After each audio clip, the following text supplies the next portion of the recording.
In this video, I'll show you how to fix your keyboard delay on your Windows PC.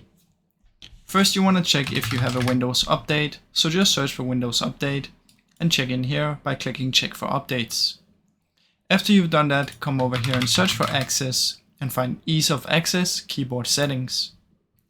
Now in here, what you want to do is scroll down and make sure you have turned off Use Filter Keys. Make sure this is not enabled. After that, what you want to do is come down here and search for Keyboard. There should be a control panel one called Keyboard, and when you open up this should pop up. If you cannot find it, just search for Keyboard Properties and it should also come up. In here you want to find Repeat Rate and make sure you have on Fast and not on Slow. Now once you've done that, you can come down here and search for Device Manager. Open up Device Manager and find Keyboards. Look for your keyboard. I know my keyboard is this one. If you don't know which one is yours, just do this for all of them, but simply right click and update driver. Now like I said, you can do it on every one of them if you want.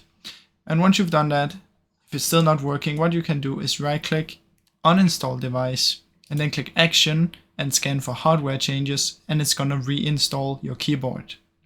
Now this can fix your issues if you have any. Now I really hope this video helped you. If it did, please leave a like and subscribe, as it helps me out a ton. Thank you so much for watching.